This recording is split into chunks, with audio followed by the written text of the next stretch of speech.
Hello friends. चलिए आज की क्लास शुरू करते हैं। ये हमारी कंप्यूटर की 5वीं क्लास है। किस एग्ज़ाम के लिए? बीपीओ मेंस एग्ज़ाम के लिए। इसके पहले पंचायती राज पे 21 क्लासेज पूरी डिटेल में फिनिश हो चुकी हैं। इसी चैनल पे पढ़ी हैं। जो लोग भी नए हैं वो जाके उनको देख सकते हैं। आज की क्लास में हमारा टॉपिक क्या है? स्प्रेडशीट। 5वां टॉपिक था। चूंकि ये सबसे अलग था इसलिए किसी और टॉपिक के साथ क्लब नहीं किया। काफ़ी छोटी क्लास होने वाली है आज की। तो स्प्रेडशीट में आपको पहले तो ये जानना है होता क्या है। फिर इसके अंदर के देखना है वर्कबुक क्या होते हैं, वर्कशीट क्या होते हैं, कॉलम रो कैसे काउंट करते हैं, कैसे फॉर्मूला लगाते हैं, हर चीज़ पे बात करेंगे। ठीक है। इसके उदाहरण में एक जान लो। पहले माइंड में एक इमेज बसा लो। स्प्रेडशीट मतलब हम एक्सेल की बात कर रहे हैं। तो कोई भी चीज़ की बात करें आप एक्सेल को देख के सोचना, क्योंकि मैक्सिमम लोग होंगे जिन्होंने माइक्रोसॉफ्ट एक्सेल यूज किया होगा। तो उससे एक समझ बन जाएगी। तो क्या होता है स्प्रेडशीट? एक कंप्यूटर सॉफ्टवेयर या प्रोग्राम होता है। कंप्यूटर का एक प्रोग्राम होता है जिसमें क्या होते हैं, जिसमें आप डेटा को टेबल के रूप में मतलब रो और कॉलम के रूप में मैनेज या अरेंज कर सकते हैं। बस सिंपल है। एक ऐसा सॉफ्टवेयर सॉफ्टवेयर और प्रोग्राम या एप्लीकेशन एक ही चीज़ है होता है, जिसमें आप डेटा को किसमें, एक रो हो उसमें और कॉलम भी हो। तो रो और कॉलम हो इसमें आप मैनेज करते हो तो डेटा इसी फॉर्म में रखा जाता है। आसान भी होता है, कैलकुलेशन भी आसान होता है, सांख्यिकी गणनाएं भी कर सकते हो, बहुत सारी चीज़ें कर सकते हो, जिससे कि आपने जो डेटा रो और कॉलम में अरेंज किया है उस डेटा पे आप किसी भी प्रकार का एनालिसिस कर सको। यह डेटा कुछ भी हो सकता है, ये भी ध्यान रखना। डेटा जरूरी नहीं है कि वो नंबर्स ही हो, मतलब मैथमेटिकल डेटा जरूरी नहीं वही हो। उसमें आप टेस्ट हो सकते हैं, किसी के नाम हो सकते हैं, न्यूमेरिक इन्फॉर्मेशन हो सकती है, तार्किक इन्फॉर्मेशन भी हो सकती है कि ये छोटा है वो बड़ा है, ये बराबर है, ऐसा है वैसा है। ठीक है। इस पर आप अलग अलग तरह की कैलकुलेशन कर सकते हो। ये जो डेटा है इसमें इसके द्वारा बड़ी से बड़ी कैलकुलेशन भी कुछ देर में की जा सकती है। क्योंकि जैसे एक सिंपल एग्जांपल ले लो, इसी का ही स्प्रेडशीट का एक एप्लीकेशन होता है क्या, माइक्रोसॉफ्ट एक्सेल। एक्सेल में एक कॉलम में आपने क्या किया, फॉर्मूला लगा रखा है जोड़ का। तो उस कॉलम में आप कोई भी संख्या डालोगे, 10 20 30 40, तो आपने 5 संख्याएं डाली, पांचों को जोड़ के नीचे दिखाएगा। 20 संख्या डाल दी, तुरंत जोड़ के, आपको कुछ करने की जरूरत नहीं होती, फॉर्मूला लगाया। तो बहुत बड़े से बड़ा कैलकुलेशन भी कुछ देर में किया जा सकता है। अगर आपने 1000 संख्याएं भी डाल दी तो भी कैलकुलेशन हो जाएगा। ये है इसका। आगे चलते हैं। इसकी आवश्यकता क्यों पड़ती है स्प्रेडशीट की? तो स्प्रेडशीट की आवश्यकता विभिन्न क्षेत्रों जैसे बैंकिंग का, क्वेश्चन यहीं से बनेंगे। स्प्रेडशीट का आप कहाँ उपयोग कर सकते हो, क्या होता है इसके अंदर, क्या शीट कहलाती है। इसके बाद ऑफिस के कार्य में, घर के बजट को आप मेंटेन, अगर घर बड़ा है, ज़्यादा खर्च हो रहे हैं तो बजट को मेंटेन कर सकते हो। और कई कार्यों के लिए इसका यूज होता है। इसकी सहायता से आप किसी भी तरह का सांख्यिकीय विश्लेषण कर सकते हो। सांख्यिकीय विश्लेषण क्या होता है? जैसे हमने एक कट ऑफ का सर्वे किया था, फॉर्म भरवाया था गूगल फॉर्म वन दरोगा के लिए, और उसमें 550 लोगों ने अपना डेटा दिया। तो उसमें मेल आ गए आपके, फीमेल आ गई थी। अब हमने पूरा कैटेगरी वाइज की, जैसे ओबीसी कैटेगरी है तो मैक्सिमम मार्क्स कितने हैं, कितने ऐसे मेंबर हैं जो 85+ हैं, कितने मेंबर हैं 80+, है। ये पूरा सांख्यिकीय विश्लेषण होता है। इस आधार पर फिर हम एक अनुमान लगाते हैं, उसी अनुमान के आधार पर आगे की डिसीजन लेते हैं। बड़ी फाइल्स को सर्च करने में भी इसका उपयोग किया जा सकता है। कोई बड़ी फाइल है तो तुरंत आपको मिल जाती है। अब ये है, देखो ये फोटो देख लो, यहाँ से समझ में आ जाएगा, एक्सेल की है। ये पूरी एक सिंगल, ये जो पेज है, पेज कहलाता है वर्कशीट। वर्कशीट और स्प्रेडशीट में आप कंफ्यूज मत होना। स्प्रेडशीट पूरा एक सॉफ्टवेयर है, जो एक्सेल है वो स्प्रेडशीट है। इसके अंदर बहुत सारी वर्कशीट आप खोल सकते हो। ये शीट 1 खुली है, ये शीट 2 खुली है, ये शीट 3 खुली है। एक शीट के अंदर क्या होते हैं, रोज होते हैं और कॉलम होते हैं। तो ये वाली चीज़ है, यहाँ से लंबाई वाली ये रो है और ऊपर से नीचे वाले ये कॉलम है। ठीक है। रो और कॉलम मिला के एक सिंगल शीट को बनाते हैं। जैसे ई शीट है, तो ई शीट को हमें देखना, ई शीट कौन सी है, तो ये पूरी एक शीट है। ठीक है। और ई कॉलम ये पूरा है।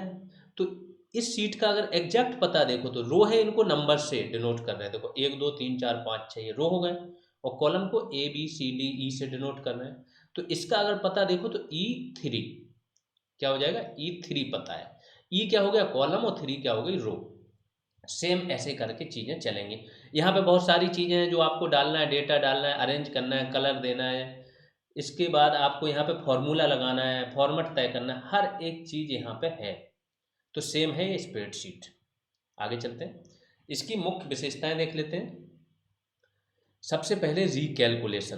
देखो होता क्या है ना कि कई बार आपने जैसे पेपर पे एक डेटा बनाया, इसमें संख्याएं लिख दी 5, 10, 15, 20 जो भी। अब बीच में वो संख्याएं बदलती रहती हैं, एक महीने का कुछ डेटा, दूसरे महीने कुछ बदला या कुछ चेंज आया, तो आपको बदलना है तो दोबारा कैलकुलेशन आप करते हो। अगर आपने 4-5 संख्याएं बदल दी तो आप कैलकुलेशन करोगे। यहाँ पे वैसा नहीं है, आपने जो भी चीज़ें डाली जैसे ही आप वहाँ पे चेंज करोगे तो वो फॉर्मूला लगा हुआ है, अपने आप उनका कैलकुलेशन चेंज होके आ जाएगा। तो रिकैलकुलेशन की आपको ज़रूरत नहीं पड़ती है, करने की जरूरत नहीं पड़ती, अपने आप हो जाता है। इलेक्ट्रॉनिक वर्कशीट में एक बार फार्मूला के द्वारा कैलकुलेशन करने के बाद अगर यूजर किसी भी डेटा वैल्यू में परिवर्तन करते हैं तो उन्हें उसकी दोबारा कैलकुलेशन की आवश्यकता नहीं पड़ती, क्योंकि इलेक्ट्रॉनिक वर्कशीट उसकी रिकैलकुलेशन अपने आप नई वैल्यू के अनुसार स्वतः ही कर देता है। यही सेम चीज़ बताइए आपको। ग्राफ, कई बार डेटा होता है, अब डेटा आपने दिया 2001, 2002, 2003, यहाँ पे दिया आपने कि यूपीएससी में कितने बच्चे क्लियर हुए हिंदी मीडियम से, 50, 55 और 60। तो इसका पूरा ग्राफ बना के दे देगा, ऐसे करके दे देगा 2001 का, 2002 का और 2003 का। आपको कुछ करने की जरूरत नहीं है, जैसे ही ग्राफ पे आपने क्लिक किया कि इसको ग्राफ बना के दो, आसान हो जाता है चीज़ों को समझना, क्या ग्रोथ है, कैसी है, क्या नहीं है। ठीक है, तो ये चीज़ कर एमएस एक्सेल में स्टोर सारणीबद्ध सूचना यूजर ग्राफ के द्वारा आकर्षक तरीके से प्रदर्शित कर सकते हैं। चार्ट न्यूमेरिक डेटा का विश्लेषण करने का बहुत ही आसान तरीका है। एमएस एक्सेल चार्ट बनाने के लिए किसका प्रयोग करता है, यहाँ ध्यान रखना, चार्ट विजार्ड प्रदान करता है, जिसका प्रयोग करते हुए आसानी से चार्ट बना सकते हैं। ठीक है, अच्छा थोड़ा सा बात कर लेते हैं। कुछ स्टूडेंट कल से मैसेज कर रहे हैं, कमेंट भी आया था एक स्टूडेंट का कि सर आरओ की भी तैयारी कर रहे हैं, इसकी डेट भी नहीं आई है, बीपीओ की भी कर रहे हैं, दोनों में तैयारी हो नहीं पा रही, मैनेज नहीं हो पा रहा, क्या करें। बिल्कुल ध्यान से गंभीरता के साथ समझ लेना जो बोल रहा हूँ। देखो, बहुत अच्छा एक्सपीरियंस है कि आप एक साथ दो एग्जाम की तैयारी एक टाइम में नहीं कर सकते हो। आपको क्या करना होगा कि टाइम डिसाइड करना होगा कि इसके लिए आप कितने दिन डिवाइड करोगे, फिर उसके दिन कितने दोगे। तो अगर आप बीपीओ एग्जाम सीरियसली देना चाह रहे हो और ये है कि एक जॉब चाहिए ही चाहिए, तो आपको क्या करना है कि टाइम पहले 20 से 25 दिन स्टार्टिंग के बीपीओ को आप दे दो। यहाँ पे अगर पहले से सीरियस हो तो अभी पढ़ ही चुके होगे, पंचायती राज पढ़ चुके होगे, कंप्यूटर पढ़ चुके होगे, यूपी स्पेशल। नेक्स्ट 20 से 25 दिन में कम से कम 2 से 3 बार तो आपका रिवीजन हो जाएगा सारी चीज़ों का, और सारी चीज़ें खत्म भी हो जाएंगी। जब इतना कर दोगे तो यहाँ से फिर आपका काम खत्म हो जाएगा, फिर आप आर ओ पे शिफ्ट हो जाओ पूर्ण तरीके से। सिर्फ शाम के या जो भी दिन का एक टाइम है, 1 से 2 आवर्स आप पर डे रिवाइज करते रहना बीपीओ को। फिर जैसे ही कोई एग्जाम डेट आ गई, तो जैसे ही एग्जाम डेट आ गई तो जिसका एग्जाम पहले हो, तो जो एग्जाम है, जैसे एग्जाम है आपका 20 तारीख को, तो आप 20 दिन पहले मतलब 1 तारीख से सब कुछ छोड़ के सिर्फ उस एग्जाम पे लग जाना, उसी का रिवीजन, उसी के टेस्ट, उसी की प्रैक्टिस। तो ये आपके लिए फंडा है। ध्यान रखो, दो एग्जाम की एक साथ तैयारी करोगे वो मिक्सिंग हो जाती है। यहाँ तक कि दो एग्जाम नहीं, कुछ लोग बताते हैं एक एक दिन में 4-4 सब्जेक्ट पढ़ते हैं, वो भी मेरे हिसाब से वो मतलब एक प्रैक्टिकली नहीं है। क्या होता है ना, जो चीज़ आप पढ़ते हो, पढ़ते टाइम आपने पढ़ तो ली, याद रखने की भी कोशिश की, लेकिन एक समय के बाद आपने दूसरी चीज़ें डाल दी तो वो याद उतना नहीं रहता है। अगर आपने एक चीज़ पढ़ी दिन में और वो दिन भर आपके मन में घूम रही है तो लॉन्ग टर्म के लिए याद हो जाती है। तो कोशिश करो कि एक दिन में एक ही सब्जेक्ट पढ़ो, जिस दिन जो पढ़ रहे हो। हाँ, उसके साथ करंट पढ़ सकते हो, करंट अफेयर्स पढ़ सकते हो बस। और एक टाइम में एक ही एग्जाम टारगेट करो। समय को आप अपनी रणनीति के हिसाब से डिनोट कर लो कि इतने दिन इसको देने। उस दिन में कोशिश करो कि पहले उस एग्जाम को पूरी तरह फिनिश कर लो, उसका सिलेबस, फिर अगले एग्जाम पे मूव ऑन कर जाओ। परीक्षा कब हो रही क्या नहीं हो रही वो मैटर नहीं करता है। एक बार आपने कोई सब्जेक्ट फिनिश कर दिया ना, उसके बाद आपको ज़रूरत पड़ती है सिर्फ और सिर्फ किस चीज़ की, रिवीजन की। ये तो हो गई इस बारे में बात। दूसरी चीज़, न्यू अनाउंसमेंट है, अभी एक वैल्यू एडिशन क्लास आएगी नेक्स्ट 2 डेज के अंदर। वैल्यू एडिशन क्लास सिर्फ पेड बैच वालों को दी जाएगी और इसमें बहुत डिटेल में आपका एक तो पेशा एक्ट कराया जाएगा। पेशा एक्ट के पहले एक दिलीप सिंह भूरिया कमेटी बनी थी, उन्होंने बहुत सारी रिकमेंडेशन दी थी कि जो आपकी अनुसूचित जाति जनजातियां हैं उनके लिए क्या किया जाए। वो सारी रिकमेंडेशन, फिर पेशा एक्ट के सारे प्रावधान और भी जो डिटेल है वो आपको कराई जाएगी। देन उसमें कुछ स्टूडेंटों की ये मांग भी थी कि सर जो आपकी आदेशात्मक उपबंध है 73 में संशोधन के, आदेशात्मक उपबंध है और कुछ स्वविवेकी है, ठीक है, तो ये दोनों करा दीजिए, ये बहुत डिटेल में कराए जाएंगे।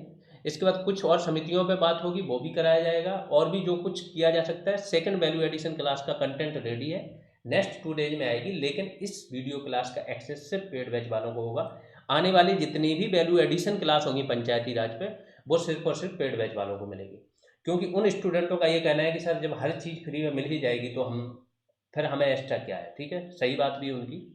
तो ये चीज़ उन लोगों को दी जाएगी, और बहुत इसमें मतलब बहुत सारे आपके डाउट्स भी क्लियर हो जाएंगे। जैसे कुछ बुक्स में दिया गया है कि यहाँ पे ये एक स्त्री, दो स्त्री, मणिपुर, मिजोरम, नागालैंड, तो ये चीज़ आपको बताई जाएगी कि यहाँ पे क्यों नहीं है, क्योंकि जो 73वां संविधान संशोधन है उसी में लिख दिया गया कि यहाँ पे ये लागू नहीं होगा।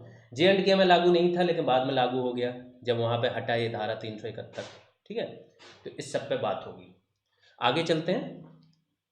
फंक्शन, इस पे एक क्वेश्चन आया था किसी एग्जाम में कि जब आप बड़ी बड़ी गणनाएं करते हो तो किसके द्वारा करते हो, उसमें लॉजिकल था, बूलियन था, फंक्शन था, तो फंक्शन होता है। फंक्शन के द्वारा ही आप बड़ी बड़ी गणनाएं कर सकते हो। तो एक्सेल वर्कशीट में स्टोर डेटा की कैलकुलेशन करने के लिए फॉर्मूला की सुविधा प्रदान करता है कौन, फंक्शन। तो ध्यान रखना, यहाँ से क्वेश्चन बनते हैं। सारे फॉर्मूलाज की सुविधा कौन प्रदान करता है, फंक्शन। MS एक्सेल में फाइनेंशियल, डेट और time, math, database, logical test आदि मुख्य फंक्शन हैं जिनके द्वारा किसी भी प्रकार की गणना आप कर सकते हैं। ये ध्यान रखना, कुछ लोग बहुत स्पीड में पढ़ते हैं, उनको लगता है कि स्पीड बढ़ा देने से जितने जल्दी हमारे कान के नीचे से गुजर जाए उतना ही ज़्यादा हम पढ़ लेंगे। वो खुद को बेवकूफ़ बना रहे होते हैं। पढ़ाई ऐसी करो कि 2 बार ही पढ़ना पड़े, चाहे जितना बड़ा कंटेंट हो, कितना टफ क्यों ना हो। जब माइंड में ये बसा के चलोगे ना कि 2 बार मैक्सिमम पढ़ना है, उसमें ही याद कर लेना है, तो पहली रीडिंग इतनी सुपर होनी चाहिए, इतनी इंटेंसिव होनी चाहिए कि 60% तो वहीं से याद हो जाए।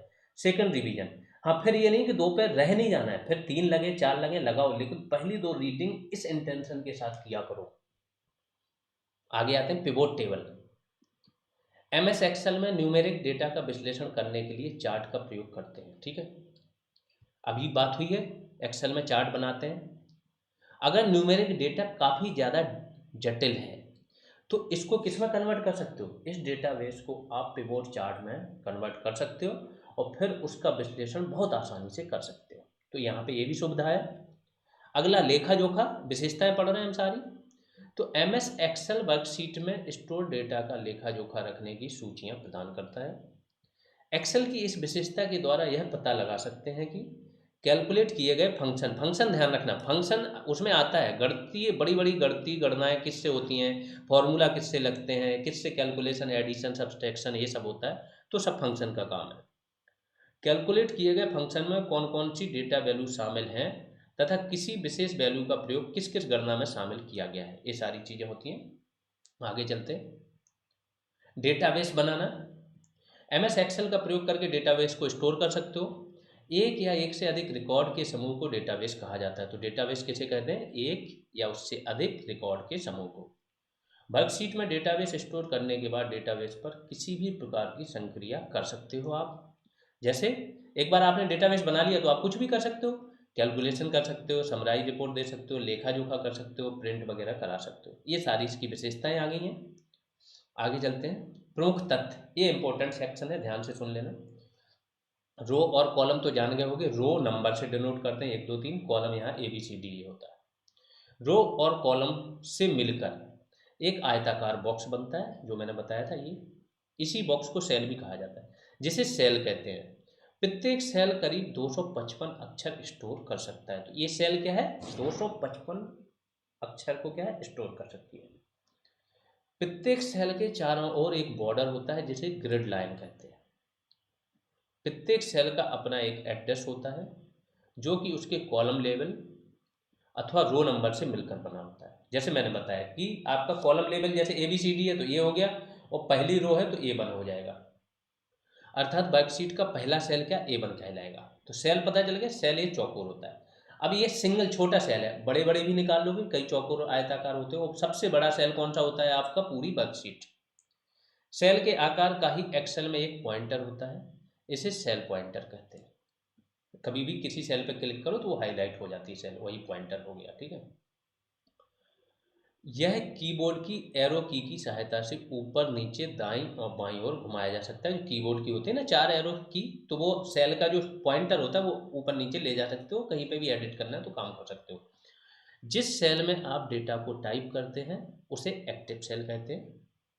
आगे चलते हैं। प्रत्येक सेल का आयताकार समूह रेंज कहलाता है। सबसे छोटी रेंज एक सेल होती है तथा बड़ी रेंज वर्कबुक होती है। सबसे छोटी जो होती है ना वो क्या कहलाती है, सेल होती है, और सबसे बड़ी रेंज क्या हो, वर्कबुक। जो मैंने बोला कि सेल होती है, एक सेल हो गई। इसके बाद इन्हीं का आयताकार कई सारी सेलें हैं जैसे एक साथ जुड़ी हुई होती हैं, तो ये जुड़ी हैं। चलो मैं उधर ही दिखाई देता हूँ, आ जाइए। ये है सिंगल सेल। अगर चौकोर देखने को तो जाओ तो ये भी चौकोर है, दो मिला के, तो ये रेंज कहलाएगी। और जाओ ऐसे करके जाओ तो ये भी रेंज कहलाएगी। जितने भी आयत मिलेंगे आपको रेंज कहलाएंगे।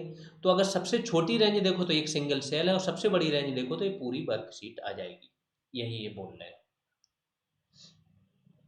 ठीक है। आगे चलते हैं। रेंज को इससे, या ये तो ये होता है संकेतक, या ये इससे व्यक्त करते हैं। जैसे B3 B9 रेंज को B3 ऐसे ऐसे करके B9 भी लिख सकते हैं। स्प्रेडशीट में रोज की पहचान क्रम संख्या से होती है, बताया अभी मैंने। जैसे कि 1 2 3, और कॉलम को ABC यानी कि अक्षरों से लिखा जाता है। उदाहरण के लिए D5 का मतलब क्या हुआ, D क्या हो गया, कॉलम हो गया, और 5 क्या हो गई, इसकी रो हो गई। तो कॉलम D ए से जाओ तो चौथे नंबर का कॉलम है और 5वें नंबर की रो है, यही इसमें लिखा है। इलेक्ट्रॉनिक वर्कशीट या स्प्रेडशीट का प्रयोग डेटाबेस से संबंधित सूचना, एक या इससे अधिक रिकॉर्ड का समूह को स्टोर करने, उन रिकॉर्ड पर किसी भी प्रकार की कैलकुलेशन करने तथा चार्ट बनाने के लिए किया जाता है।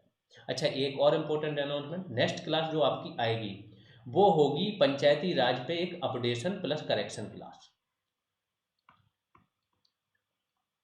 इस क्लास के अल्टरनेट डे बाद, मतलब एक दिन छोड़ के अगले दिन जो क्लास आएगी वो होगी आपकी अपडेशन करेक्शन क्लास। इसको जरूर देखना, आपने कितना भी कहीं से भी पढ़ा हो इस क्लास को देखना। जो भी चीज़ें हैं 5 6 चीज़ें ऐसी हैं जहाँ पे करेक्शन की ज़रूरत है, वो टाइपिंग मिस्टेक या रॉन्ग आ गई। जैसे एक पंचायती राज के विभिन्न राज्यों में स्तर, ये जो पहले आपको पढ़ाया गया इसको बिल्कुल इग्नोर करना, नया जो बताया जाएगा उसको पढ़ लेना, ठीक है। प्लस जैसे आपका हो गया प्रधान का वेतन क्या हो गया, कुछ दो जा जो आपकी धारा थी उसको दो जा की जगह जा लिखा है तो उसको जा में कन्वर्ट कर लेना। 9 12 धारा 9 12 दो धाराओं में करेक्शन है, बाकी थोड़ा 2 4 करेक्शन हो रहे हैं। तो वो सारी चीज़ें आपकी करेक्शन और अपडेशन क्लास में आ जाएगी, ठीक है। तो नेक्स्ट क्लास जरूर देखना। आगे चलते हैं। उदाहरण के लिए किसी कंपनी की वार्षिक आय का विवरण एक सारणी में प्रदर्शन के अलावा, मतलब किसी कंपनी की वार्षिक आय है, आपको वो विवरण दिखाना है तो या तो सारणी बना सकते हो, उसके साथ साथ आप उसको ग्राफ के रूप में भी प्रदर्शित कर सकते हो। MS एक्सेल एक एग्जाम्पल है किसका, स्प्रेडशीट प्रोग्राम का। अब स्प्रेडशीट के लाभ देख लेते हैं, क्या क्या लाभ होते हैं। वही जो इनकी विशेषताएं होती हैं उसी से जो निकलेगा वही लाभ हो जाएगा। स्प्रेडशीट में अत्यधिक मात्रा में डेटा को एंटर कराया जा सकता है। डेटा को कंप्यूटर की सेकेंडरी मेमोरी में स्टोर किया जा सकता है, मतलब ये परमानेंट मेमोरी है, ठीक है। तथा बाद में आवश्यकता पड़ने पर इन्हें पुनः प्राप्त किया जा सकता है। डेटा की एंट्री आसान तथा तीव्र होती है। यदि बाद में डेटा में कुछ परिवर्तन करने हो तो स्प्रेडशीट में इन परिवर्तनों को करना बहुत ही सरल होता है। आप फिल्टर दबाओगे, जिन जिन चीज़ों में आपको परिवर्तन करना वहाँ पहुँच जाओगे डायरेक्ट। स्टोर डेटा से सार्थक सूचनाओं को निष्कर्षित करना बहुत आसान होता है। अत्यधिक मात्रा में डेटा की कैलकुलेशन शीघ्र संपादित की जा सकती है तथा यह पूर्णतः एरर फ्री होता है।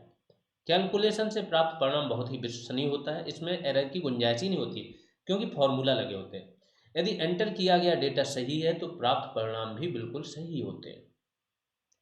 ऑटोमेटिक रिकैलकुलेशन हो जाता है तो आपको रिकैलकुलेशन की जरूरत नहीं पड़ती है। स्प्रेडशीट में एक बार फार्मूला के द्वारा कैलकुलेशन करने के बाद अगर हम किसी डेटा वैल्यू में परिवर्तन करते हैं, मतलब एक फार्मूला से आपने लगा दिया फिर से दोबारा कैलकुलेट वैल्यू में परिवर्तन कर रहे हो, ये चीज़ पहले भी बता चुके हैं, तो अपने आप उसकी टोटल वैल्यू चेंज हो जाएगी जो भी परिवर्तन करोगे उस हिसाब से। तो दोबारा कैलकुलेशन की जरूरत नहीं पड़ेगी। अगला, स्प्रेडशीट सारणीबद्ध रूप से उपस्थित डेटा की गणना करने, डेटा पर आधारित विश्लेषणों को करने में उपयोग की जा सकती है। किसी कंपनी की वार्षिक आय का विवरण एक सारणी के रूप में प्रदर्शित करने के अलावा यह उन सूचनाओं को ग्राफ के रूप में भी प्रदर्शित कर सकता है। स्प्रेडशीट का प्रयोग डेटा की कैलकुलेशन करने तथा उन्हें स्टोर करने में किया जाता है। अब स्प्रेडशीट और वर्कशीट में अंतर क्या है वो देख लो। वर्कशीट एक सिंगल पेज होता है, जबकि स्प्रेडशीट पूरा एक प्रोग्राम होता है। इतनी कई सारी वर्कशीट मिलके स्प्रेडशीट बनाती हैं, ऐसे भी समझ सकते हो। अगली क्लास के बारे में तो मैंने बता दिया, अगली वैल्यू एडिशन क्लास आएगी, उसमें जो आपका 73rd कॉन्स्टिट्यूशनल अमेंडमेंट है। तो अभी तो आपने कैसे पढ़ा 243 ABCDE करके। अब इसके जो प्रावधान है जो ओरिजिनल है उसके हिसाब से भी एक बार बता देंगे, जिससे अगर कुछ लाइन होती है जिसमें छुपा होता है, जैसे आदेशात्मक था, स्वविवेकी था, तो इसको भी जो नेक्स्ट आएगा वैल्यू एडिशन प्रोग्राम उसमें इसको भी हम कवर करेंगे, ये भी मिल जाएगा आपको। आगे चलते हैं। सम स्प्रेडशीट सॉफ्टवेयर कौन कौन से? Microsoft Excel, Google Sheets, Apple Numbers, Quip, Airtable, Zoho Sheets, ये स्प्रेडशीट के कुछ और सॉफ्टवेयर हैं। यहाँ पे आपकी एक क्लास खत्म होती है, कंप्यूटर की 5 क्लासेज आपकी खत्म हो गई हैं। नेक्स्ट क्लासेज भी क्लब करके जल्दी जल्दी अब थोड़ा सा स्पीड में चीज़ें खत्म हो जाएंगी। यहाँ पे अगर आप पेड बैच ज्वाइन करना चाह रहे हो बीपीओ का, तो यहाँ पे आपको सारी पीडीएफ्स मिल जाएंगी जितनी भी आपको अब तक कराई गई हैं। Plus topic wise MCQ test चल रहे हैं रिवीजन प्रोग्राम के साथ। दिन में आप रिवाइज करो, शाम में टेस्ट दो, तो आपकी पूरा वो टॉपिक पूरी तरीके से क्लोज हो जाता है। टास्क वगैरह समय समय पे अभी थोड़ा सा और ज़्यादा फ्री होंगे ना, तो ये चीज़ों में जितना ज़्यादा समय मिलेगा उतनी बार आपका रिवीजन और उतनी नई चीज़ें आपकी जोड़ दी जाएंगी कि कहीं से कोई गुंजाइश ही ना रहे कि कोई क्वेश्चन बन सकता है और आपको ना आए। तो ये सारा काम टास्क से कंप्लीट होगा आगे चल के। वैल्यू एडिशन क्लासेज की बात हो ही रही है कि आएंगी, plus time to time group call होती है, तो आपको जो डाउट्स होते हैं, क्वेरी होती है, प्रॉब्लम्स होती हैं, वो सारी दूर कर दी जाती है। बैच फीस ये है, फ़ोन पे, पेटीएम या गूगल पे, इस नंबर पे आप कर सकते हो, ये नेम देख लेना और उसका स्क्रीनशॉट इन 2 नंबरों में से किसी पे, या टेलीग्राम पे या व्हाट्सएप पे भेज देना। कोई क्वेरी है तो इस नंबर पे कॉल कर सकते हो। बाकी अगर अच्छी क्लासेज लग रही हैं तो अपने आसपास ज़रूर शेयर करते रहो, ठीक है। अभी के लिए इतना ही, धन्यवाद।